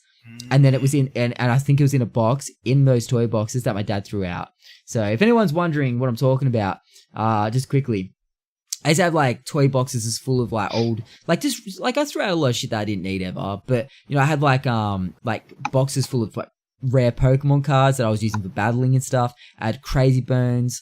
I had all sorts of stuff that was kind of rare. I had like those, like, you know, Pokedex, the original, like, you know, that Pokedex that you could buy, and it was like a really shitty... Was it Dexter?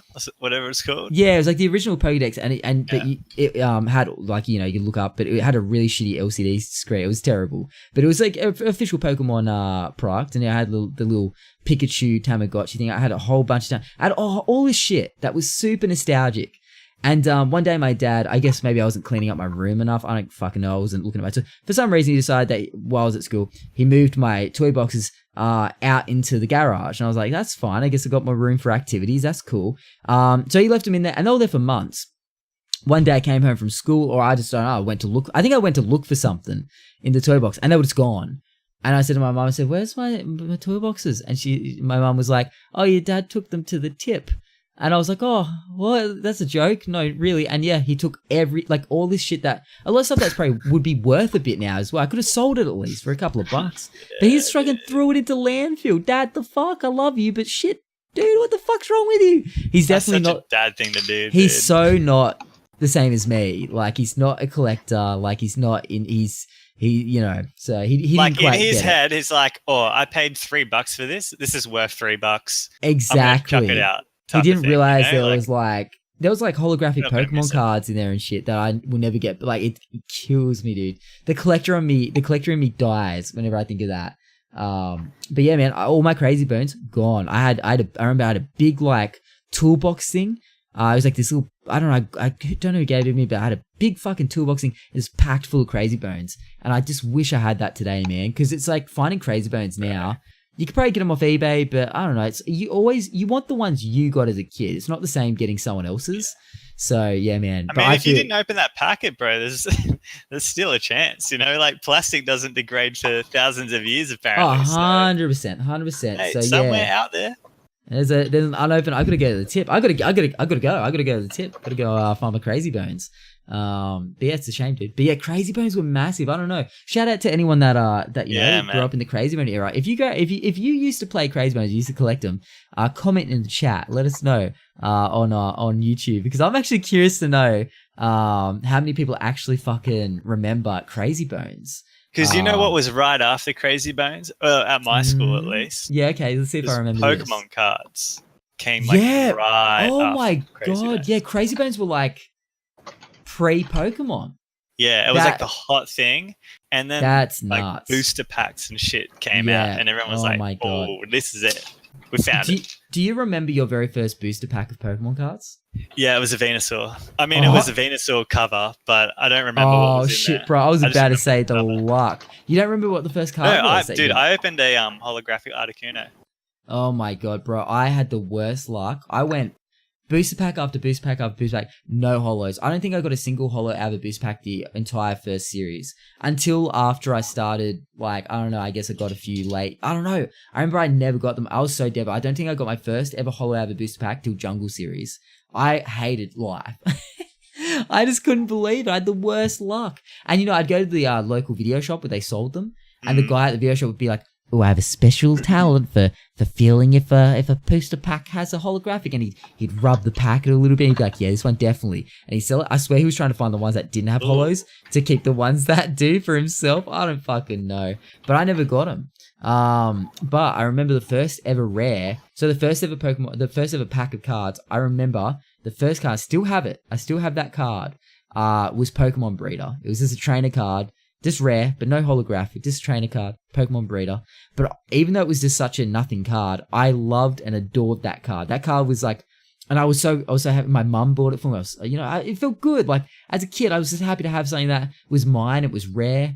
And I took that set. That's what was it, like 12 cards back in the day in a pack of Pokemon cards, I think. Something like that. I took them to school. And, everyone had their Pokemon cards and all that. Everyone was all flexing. I had my shitty little, Pokemon Breeder. And at lunchtime or recess, a kid in my grade who was definitely a bit of a bully, he wanted to trade me something shit, like a fucking common something, like probably a Pidgey, for my Pokemon Breeder. And I said no. And he got really angry, and he had his deck of cards in his hand, and he slapped them against mine in a downward motion, and it slapped all my cards out of my hand. And I was like, oh shit. So I got down, I started picking them all up. And in that time, he picked up my Pokemon Breeder and stole it, but I didn't see it. And he ran off with it. Individual card, Pokemon Breeder? Yeah, that was a trainer card. Yeah, it was a rare trainer card. Yeah. So he stole it and ran off with it. And I knew he took it, but he wouldn't own up to it, and I couldn't do anything about it. And that whole day, I felt terrible. I remember that day. I felt bad also because I almost felt bad because I felt like my mum had bought that for me, and I felt shitty, like that I was going to be like, Mum, the card you, like, I knew that, like, to me, like $5 or so or $6 or how much it was for a booster pack, that was a lot of money to fucking young me. So I felt terrible that my mum's money, this thing, that's rare card that I cherished, had been stolen. It was very much like that. And I stressed the whole day. And at the end of the day, the guy who stole the card, his friend, had actually gotten it back off him and brought it back to me because he knew how stressed I was about it. Good kid. He actually ended up being a good friend of mine, but he actually... Well, the one that brought it back to you? The one that brought it back to me. Not the one that stole it. Not the one that stole it. The one that stole it I used to be friends with, and then he was a bit of a bad egg. He's from the wrong side of the tracks, I'll say that much. He actually ended up going to jail, last I heard. Oh shit! Yeah. He was very wrong side of the track. Yeah, he was a bit of a sketch bag, even like super young. And yeah, he's the friend of his actually managed to get it back and bring it to me just before I hopped on the bus to go home, and I still have that card to this day. So I remember the very first card I ever got out of a booster pack, and I cherish that card still to this day. It might not be the best card, but to me, heartwarming story, folks. To me, I fucking it is. I might be 31 and telling old man tales, but that it means a lot. I think that's the sort of thing about collecting things. You definitely. it's not so much about the item itself or the physical thing. It's about the memory it evokes. You know what I mean? And that's why you should, if you're a youngin and you're collecting shit, don't be like some of these people who, you know, they just on a whim kind of go, I'm too old for this. I don't need this anymore. Like, I'm grown up, or I'm not going to care about this. Just keep a couple of things, because that shit will bring back memories. Like, don't feel like you have to keep everything, but take it from me, who's definitely lost a couple of things. But then again, everyone's different. Some people have no emotion and they're robots and they scare the shit out of me. But it's good to keep some of your childhood stuff. It might seem like you don't need it at times, but I think a lot of people I've heard, when I talk about Pokemon cards, they go, oh, fuck, I wish I'd kept my Pokemon cards, dude. Why'd I get rid of them? You know what I mean? I never understood that either. Like, I never understood why you'd want to get rid of them. Like, exactly. What do you gain from, like, getting rid of them? And it takes up barely any space. Even keep just a couple, just for the memory. Yeah. Just keep a couple of your favorites. Also, you know, and sell the others, but don't get rid of all of them just cold turkey. I was actually talking to Tay the other day about this. At a game, we have a gaming shop, a local game, like a card and game. You know how like there's certain shops that they have tables set up and everyone can go there and play games, and they sell cards and what's that board games big and stuff. Chain called? Like the main one? The main Good one's Game or something? Is it Good Game? Oh god, I was trying Game Workshop? No. No, it's not. That's one as well, I'm pretty sure. No, Game Workshop does like the Warhammer and stuff. Yeah, I can't even think it's what is it? It's not that one though, it's a different one. Okay.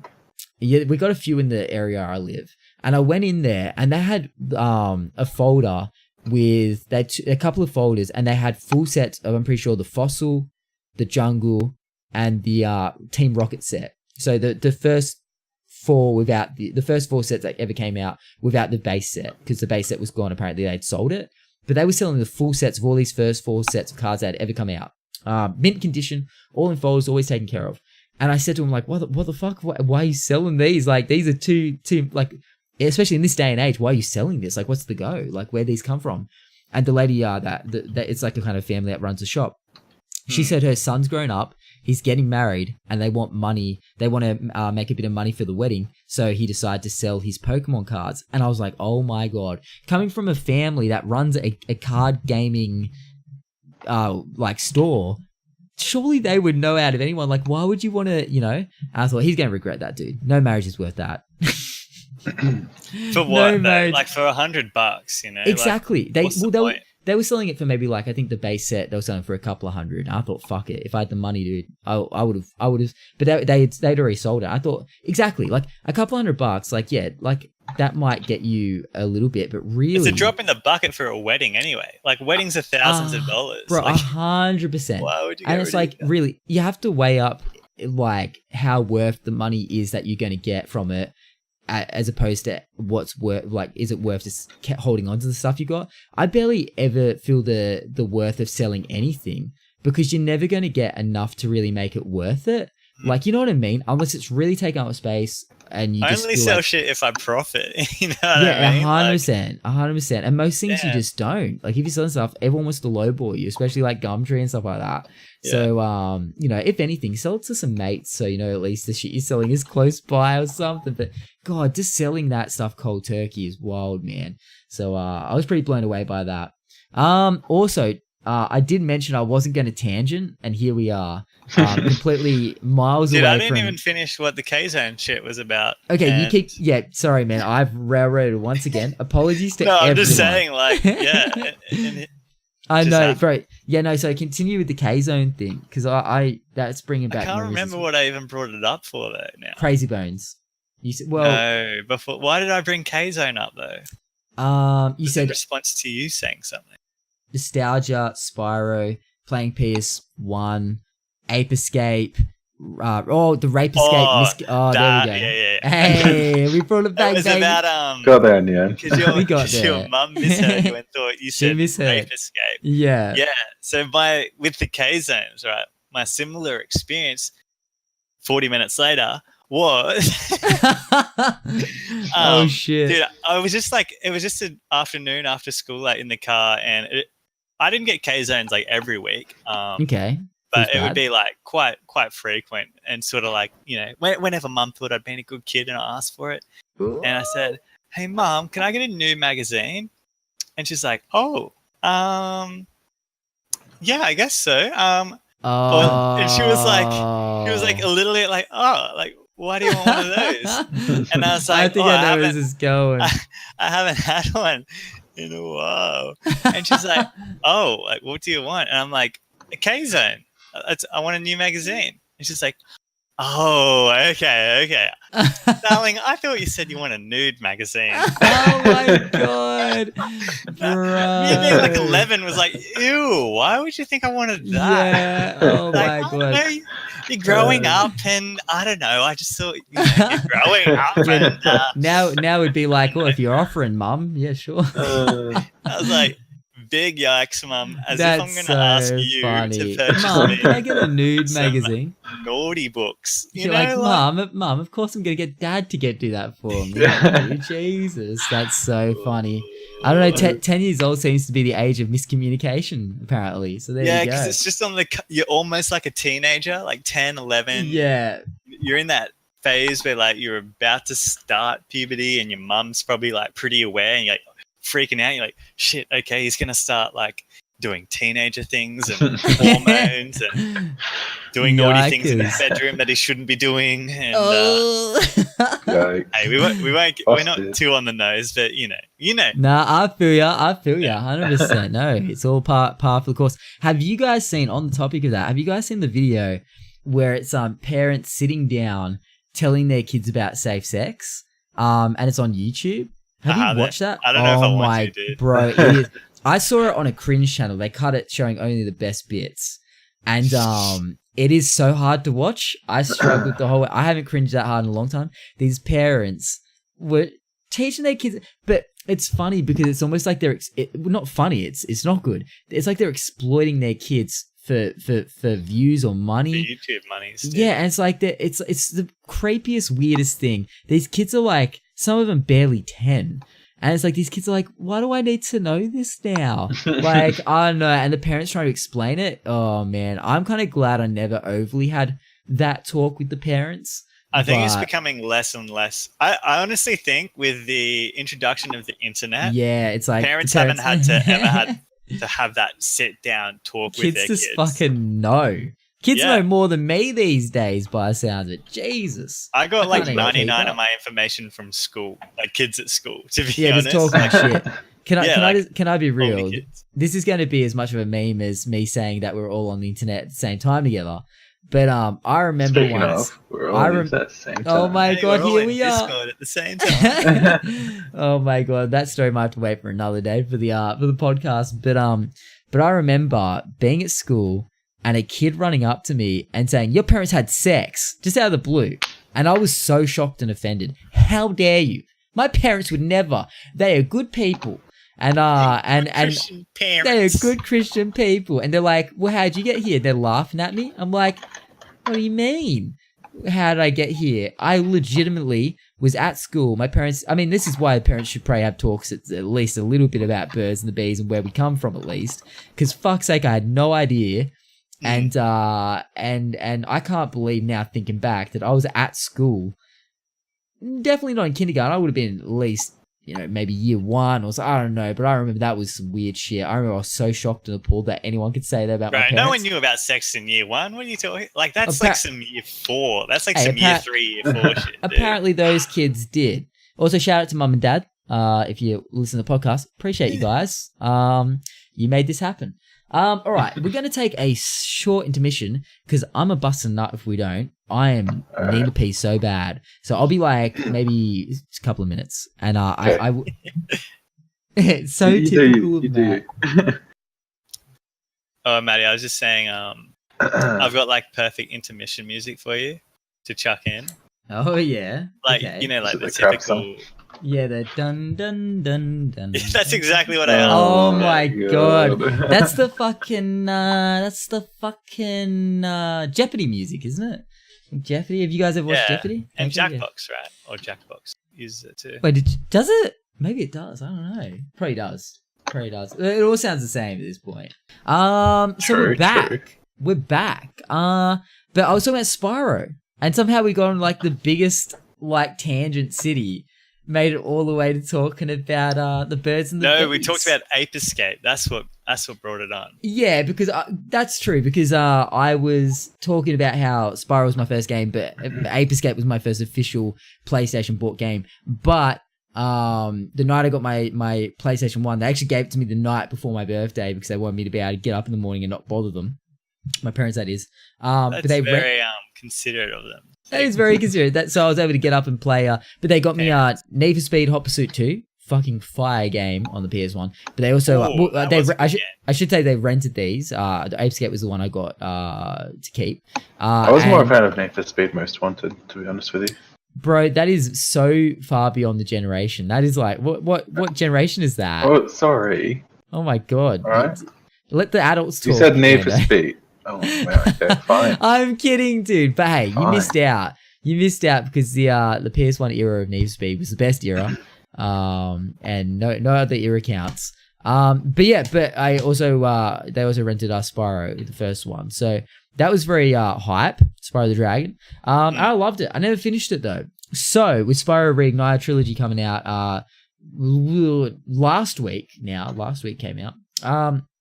I finally went back and I played it. I finished it finally, and it felt good. It felt good to finish it. And you know what? They've done a great job. They apparently built it from the ground up, so it's not just a reskin of the OG Spyro. They actually built it from the ground up, but they stayed extremely true to the OG Spyro, which I love.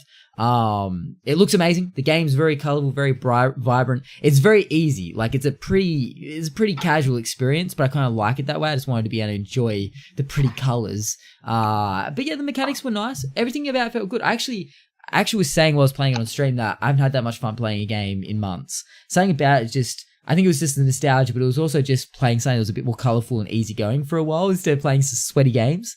So yeah, Spyro, massive. I think I got this for like $50 from JB. So also the price point, considering it comes with 3 games and essentially they're all remade from the ground up. But it comes also with Spyro I didn't even play that one. Ripto's Raid. Can't even read it. Ripto's Rage? Yeah, and also Spyro the Year of the Dragon. I never played those ones, but I'm actually really excited. I actually got it only for the first Spyro, but it sold me. I actually really want to go and play the other 2 now. So if you're even remotely an old school Spyro fan, definitely worth the pickup. I don't know if you'd love it so much if you didn't play Spyro back in the day, just because it's a very casual, simple game. It holds up for the nostalgia purposes. I think if you hadn't played it before, you just wouldn't really get much out of it. But I had a lot of fun playing that. And of course, the final game that I was playing this week, and still am playing, the most hype release of the year, Pokemon Let's Go Pikachu and Eevee. Oh my god, that game is fucking that is fire. A winner. My god. And talking of remakes, Let's Go Pokemon Let's Go Pikachu and Eevee. It's a remake of Pokemon Yellow. So it's around the Red Blue era, the very first Pokemon games that came out on Game Boy. All the way back when Pokemon Yellow was my very first Pokemon game, very first foray into Pokemon.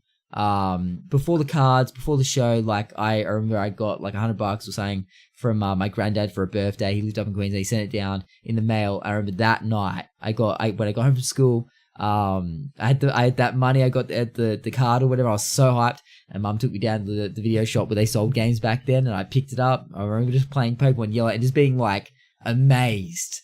Like, looking back on it now, it's not that amazing, but that's why having this remake is so amazing. Being able to go back to all these areas that was in Red, Blue, and Yellow, in such amazing, high quality. I mean, obviously for a Nintendo game, it looks amazing. It's not like you're not looking at Red Dead here, but a lot of fun. But the only things that I guess I have my gripes in a way with it. I'm loving it, but it is an extremely casual experience. They've definitely dumbed it down. The way I've been putting it for the last couple of days I've been playing it is that it's very much a gateway drug for the people that have been playing Pokemon Go, the non-diehards that only play Pokemon Go. They don't really watch the show. They don't play the game like the other core games. They don't collect cards. They just got into it because everyone was playing Pokemon Go on the phone. Everyone has a phone. Don't you all have phones? As the guy from Diablo would say. So they're trying to get all those people that play Pokemon Go to convert over to playing the core games, which next year apparently there is going to be a new core game, and instead of bringing it out on a Nintendo DS, they're actually bringing it out on a Switch. So very excited for that. So that's massive. That's finally out. I'm very excited. I've been playing the shit out of that. Obviously, shiny hunting is like a massive deal. Everyone's getting very hyped on shiny hunting in this game. Which is also another, like, they've definitely made that a way more casual experience. It doesn't seem as tedious in this game. They've made it in a way. I feel like they've definitely kind of the shiny economy is a little bit ruined. Back in the day, shinies were a dime a dozen. They still are. Apparently, it's a 1 in 4,000 chance that you'll find a shiny in the wild. So the differences here quickly with Pokemon Let's Go Pikachu and Eevee, as opposed to the OG Pokemon Red, Blue, and Yellow, is that the Pokemon spawn in the wild and you can see them. They're not random encounters anymore. So it's not like you'll run around grassy areas and hope that one will just appear. I mean, essentially you can see them in the world, just flying around or running around, and you can choose whether you want to avoid them or bump into them and try and catch them. Then the other thing is, once you bump into them, get into a game, I guess I don't know what you call it. Usually you'd call it a battle. But in this case, you pretty much go into a sequence where the Pokemon that you want to catch is in front of you. There's a Pokeball floating in front of you, and you use your motion controller, either your Joy-Con or the Pokeball accessory that you can get, the Pokeball Plus, to throw your Pokeball at the Pokemon. So they've taken out the whole battle mechanic from there of weakening the wild Pokemon in order to catch it. Now it's basically so if you've ever played Pokemon Go, it's basically like, you've got a ring that gets smaller and smaller depending on the color of the ring. It's going to be easier or harder to catch. And you have to try and throw that Pokeball and get it in the center of the ring. So it's very much a target thing. There's a slight bit of strategy of using certain berries to make the Pokemon more susceptible to being caught, or calm it down a little bit. Obviously, it depends on which Pokeball you throw. But the whole mechanic's been quite dumbed down. And I get it. They're trying to get the Pokemon Go users in. I hope the core game won't adopt that feature. I want them to go back very much to how it was, at least. And maybe make it almost a little bit more technical. I would like to see a core Pokemon RPG on the Switch actually take it further finally and start being a bit more technical. Start pushing it a little bit further. I know they won't, but that's my hope for it. So those are the kind of main differences as opposed to a standard core game. Other than that, the game feels pretty much like a Pokemon game. Everything else seems like they very much could have made this a core game, but they decided not to. But it feels very much like a core game in almost every other respect. But it does feel very casual. It's quite easy. There's no real difficulty. Anyone could pick it up and play it very, very simply. I don't think anyone would struggle with it. But I think the biggest thing is the catching mechanics. Like, that makes it a lot easier.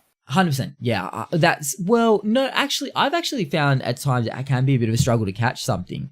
I think in general, Pokemon is just a very casual experience. I think you can make it. Maybe I shouldn't have said easier, but it's more straightforward and very. More, yeah. Okay. Yeah. 100%. I agree. Like, it's easy to understand. Yeah. Yeah. Instead of like having to battle a Pokemon, and weaken it to an inch of its life, just so there's you no can strategy. catch So you just like throw the ball, aim for the center.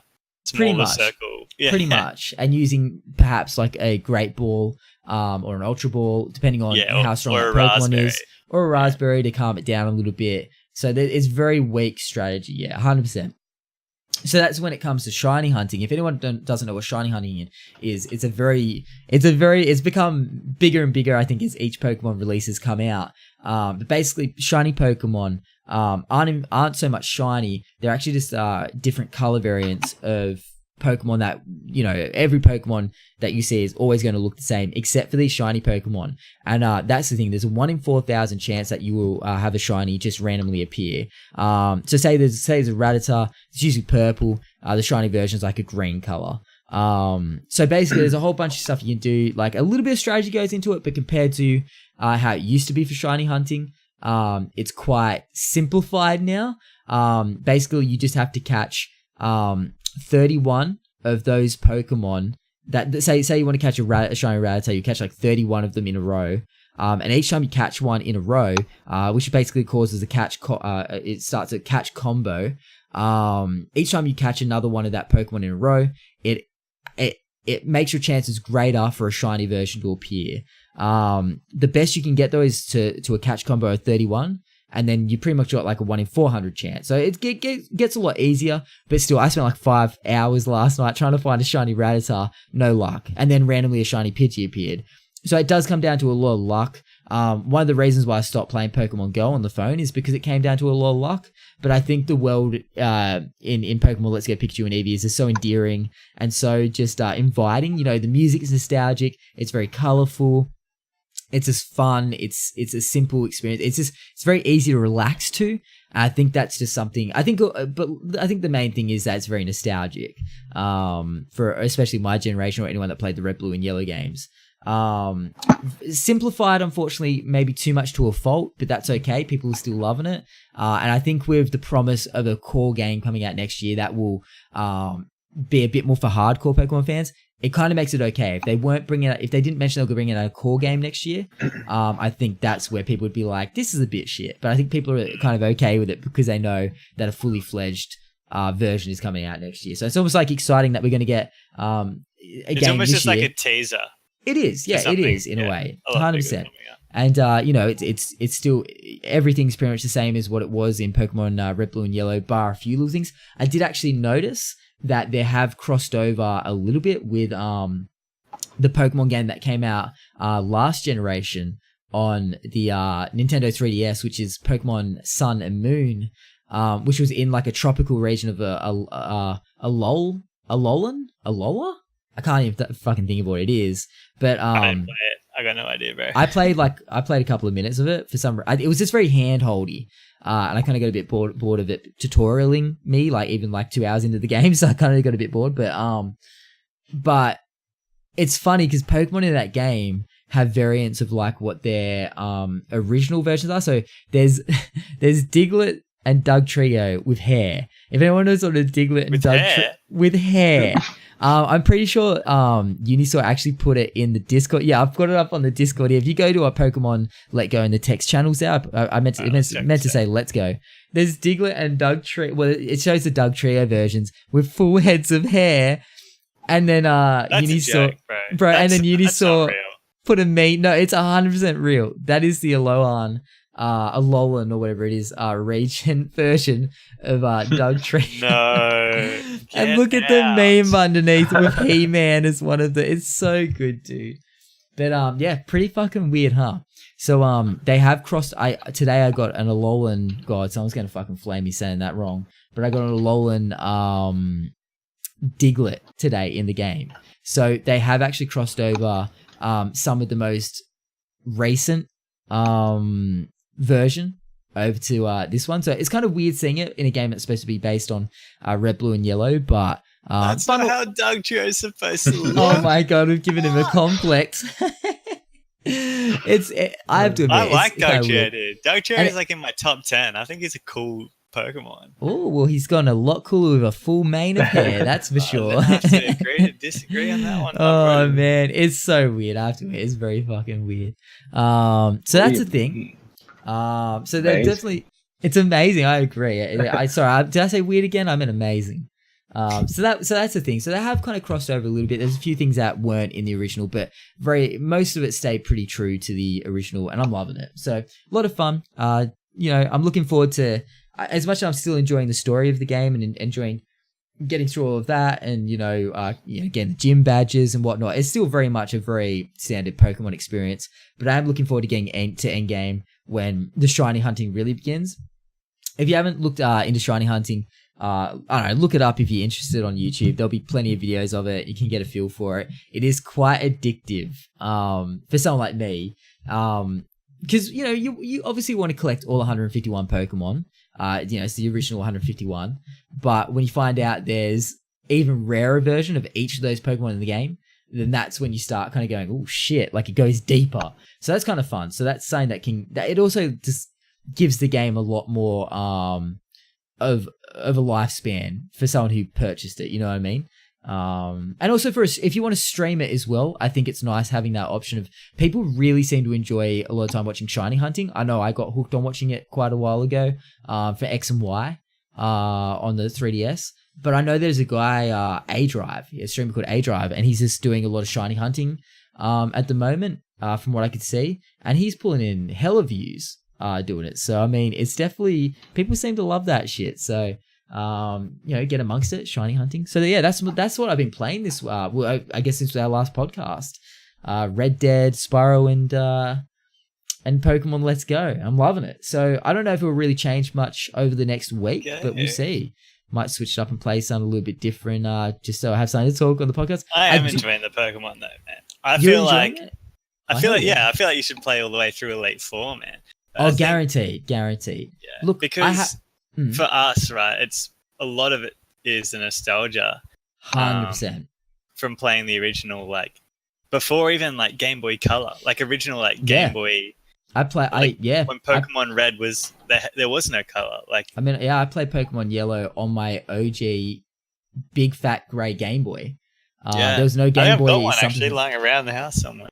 My Game Boy fell off my shelf recently. Well, it's actually a while ago. I was riding my unicycle in my house. I was actually on stream. It was a long time ago. Actually, it was like a year and a half ago. And I started jumping up and down on my unicycle in my room. Don't ask me why. And the vibrations knocked it off the shelf, and the screen popped off the original game. So I'm like, shit!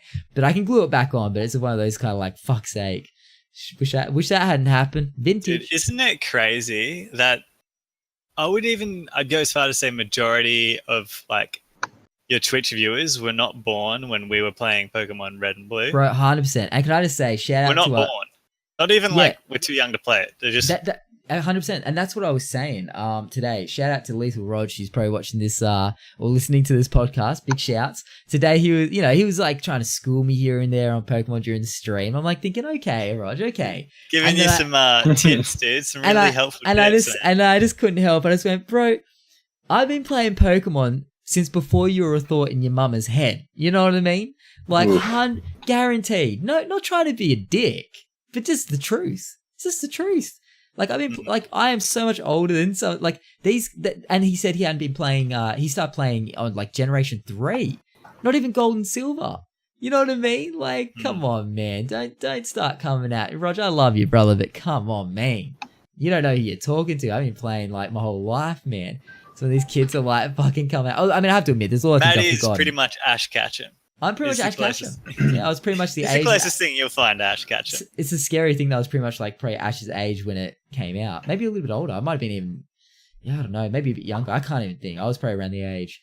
But then Salty Lemon from the chat said that I was probably playing it a decade before. I don't know. Yeah, it's crap. It scares me to think that there's so many people we interact with now, like on Twitch, that just that one was you were alive a decade before he was alive. Pretty much, yeah, exactly. It blows my mind. I'm getting old, dude. I'm getting fucking old. But at the same time, we're all getting old, dude. But you know what? At the same time, I feel really it feels good. I'm actually really stoked. I don't want to start a war here, but I feel like I was born in the best era, 100%. I got to enjoy like Pokemon, the dawn of the internet. I would have to agree, like bandwagon kind of onto that. 100%.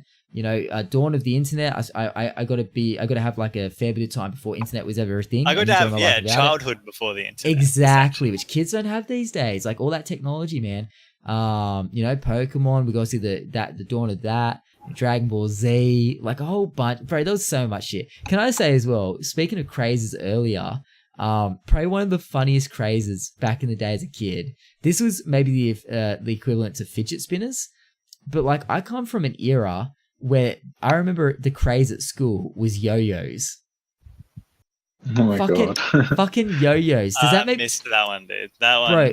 Does that make me sound? Does that make it sound like I was like in the era of like black and white?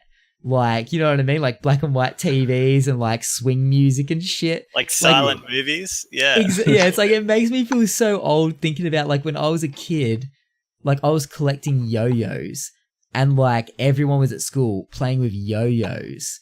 Like, I feel like to me, that doesn't seem that crazy. But now I'm thinking about, you tell a kid that and they'll be like, oh my God, grandpa, sit down, don't break a hip.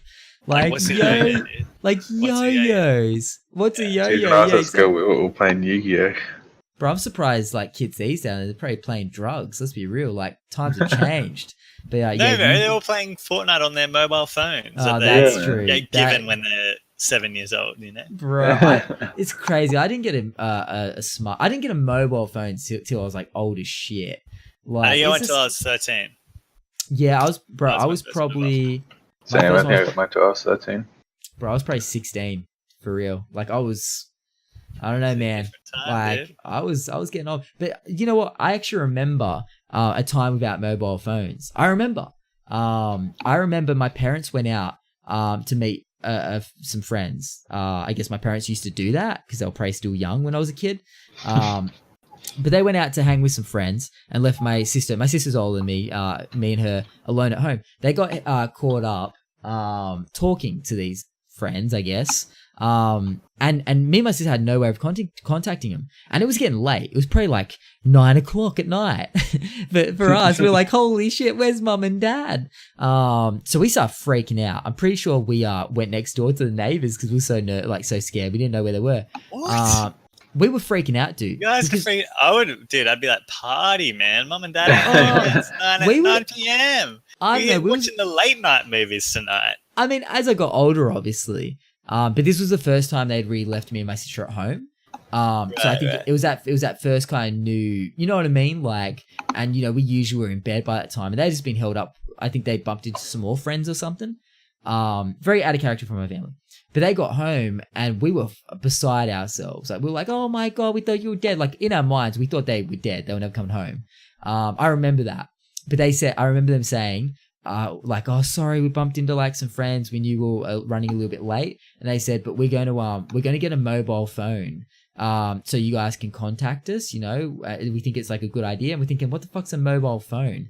And I remember like a week or two later, they got a mobile phone and that thing was like the size of my fucking forearm. Like it was a brick, dude. And it had an antenna on it. Like, and you couldn't put, I remember, dude. I remember those. But bro, you couldn't push the antenna back down. It was like a big thick plastic antenna that stuck out. Yeah, it was like built onto the case. Yeah, you could not fucking put that in your pocket. It's just crazy. And I remember people used to wear them on their belt. I remember that. Yeah, 100%. Yeah, exactly. Like on the outside, and it would hang off their belt. Yeah, almost pulling their pants down. They were so big.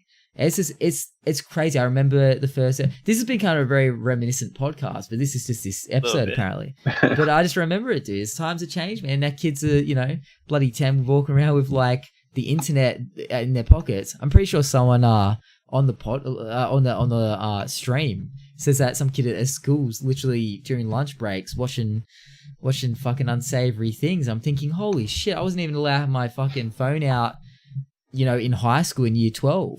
Or I'd get it confiscated for 2 seconds. You know what I mean? So it's crazy. Times have changed, man.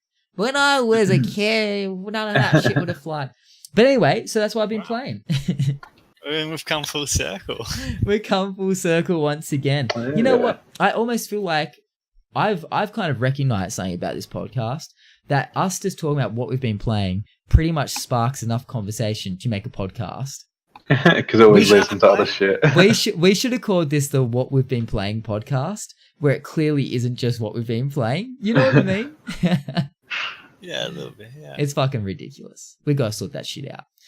But I think that almost will do us. I think just have that segment. We've talked about a lot of shit tonight. Unless you guys have 2 hours. Nearly 2 hours. I would definitely I'll definitely cut the start of the stream out. So all the stuff at the start. But so maybe we've probably got an hour and 40 minutes or so. But hey, almost that's good. We were trying to get it cut down by nearly an hour. Cut it. Yeah. I think an hour and a half, 90 minutes, hour and a half sounds good to me. Like for even hour and a half, between an hour and a half and 2 hours, I think it's good. I think that's kind of what we hit today. I think next week you can't. I mean, otherwise we'd be charging for 2 hours, and me and Ando are quite expensive these days. Goo. Don't know if you want to cough up. You guys are charging? Oh fuck! 3. Oh god. Okay. Yeah. I can probably pay that. Never See Me Again. Skips country. But I think because we're gonna be making sure we do this each week. This won't be it won't be bi-weekly anymore. We're moving up to the world of weekly podcasting. So I think we'll have less to talk about each week when it comes to what we've been playing. Because most weeks I don't think will be we won't have played like 50 million games like I have over the last since the last podcast. But I think I'm going to try and over the week look for any interesting gaming news as well, and we can kind of talk about that. I think we'll start trying to format it a little bit more. So exciting times. We're still learning. It's only episode 3. This is still basically a pilot episode at this point. But it's fun. I'm really enjoying catching up with you guys once a week and discussing, gaming and life and all sorts of things. So it's been fun once again. I mean, do you guys want to plug any of your stuff? What are you guys doing this week? You got anything on? What's your social medias? I got a lot of video planned this week, so ooh, very exciting. So you can find me. Yeah, so make sure you snipe Ando in BDO if you manage to find him. Joels, what do you got planned this week? What are you getting up to? Oh mate, just clapping Ando in some BDO one-on-ones. That's what do you mean? Usually what my fucking no, they've been introducing you into video this week. That is true. This week I will be after the 1,000%, of course. Next after the 1,000%, I'm gonna let you guys do your 1,000%. And next Monday, I'll be jumping in. I'll make sure I'm prepared. Be jumping in, playing some I almost called it World of Warcraft. That's a lol. I'll be playing some Black Desert and and just broing down in what's the world called? With the boys. What's the world called in Black Desert? Is it just called Black Desert World? It's called Black Desert, man. Really? Okay, that's the okay. Well, I mean, there's different. Like each region has its own name, but there's no word for the planet or whatever. If that's I'm learning already. It's grand. But if you guys want to catch me, obviously I stream on twitch.tv/the I do that daily, 3 p.m. Sydney Australia time. I've been on time actually for like the last 2 weeks and been consistent. So very exciting. I'm going to be smashing through more Pokemon this week, trying to finish it. Probably do a bit of shiny hunting as well. So make sure you come and say hi during that. You don't have to stay for the whole thing. Just great to see your face.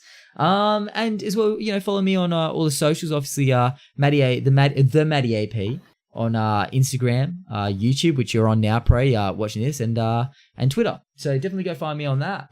Tell me what you think of the podcast. If it's positive, of course, don't tell me negative things. I don't want to hear them. I'm just kidding. You tell me what you think. We like to get some good criticism. Also, I think it might be time we start opening the floodgates, perhaps, to some viewer questions that we might be able to do at the end of the podcast. What do you guys reckon? So definitely. I think we might. I think it's time to do that. So I think this week, if you guys want to submit a question, feel free to hit me up on my Instagram DMs, Twitter DMs. Just let me know. It's a question for even if you want to tweet at me a question for the podcast. I might actually get eventually a Cactus cult, or I shouldn't say it's because someone's going to snipe it if I don't do it. I mean, I'm not going to do anything on Twitter. I'm definitely not going to secure a fucking Twitter handle. I probably should do that this week. I should probably do that before I get live. That's fine. Or if you're a part of the Discord, make sure you ask us a question. We do have the Cactus Cult Cast channel under podcast in the Discord, which is going to be pointing to now. Make sure you jump into that and feel free to ask us a question for next week's episode. It can be about anything. It can be about gaming. It can be about life. It could be some self-help shit. I don't even mind. Let's make it fun. Let's make it serious. Just for a bit of some. It doesn't have to always be gaming. And we'll answer the best ones. We might not promising we'll answer every single one, but we'll try and answer most of them. So make sure you guys do that. We'd love it. If you guys, even if you have a question that you want us to answer, maybe you can even put in the YouTube comments. I mean, I think preferably though, definitely Discord's the go. But for anyone that's new to the podcast, also if you want to be part of the Discord, please hit me up. Feel free to send me or even ask on YouTube, and I'll send you the link for it. We don't give it out as readily as we used to because we got trolled a fair bit. On it, and I try to keep it a little bit more closed off now, unfortunately. But that is it. The third fucking Cactus Cult podcast. We did it. We fucking made it. And they never were seen again. But no, we'll be back in our next. This is going to be coming out tomorrow, which is Thursday. We're going to be recording on Wednesdays if you guys are still cool for that, and I'll be bringing them out on Thursday mornings. That's the goal. So I guess we'll see you guys next Thursday. Thanks for listening. From myself, Jules, and Ando. What's the sign off? We're all on the internet together. How amazing. Yeah, dude. Yeah. Let's go with that. Yeah. Oh Sounds my good. God. Have we thought of a sign off yet? What was the sign off last week? Wasn't it just later, nerds? Yeah, later, nerds. All right, later, nerds. Catch you on the next one. Have a good one. Bye. And that's it. We're done. Oh. How can I? All right, Yeah. time to crack open a cold one. Yeah, we're good. Yeah, I've clicked stop recording, so we can say whatever we want now. I'm sure you have. Oh no, we didn't do mind game. We didn't do. And it's like, you know, a year later, have you stopped the recording yet, Matt? Not that you guys can just leave the podcast room. Actually, little fact here, they can't actually leave. They're locked in once they're in. Yeah, it's special. Special hacking technique I use. But one thing we didn't do this week, which maybe we should quickly say, if you watch to the very end of the podcast, in the YouTube comments, make sure you write, we're all on the internet together, so we know you got to the very end. All right, we'll catch you next week. See you guys. Later, nerds. Bye.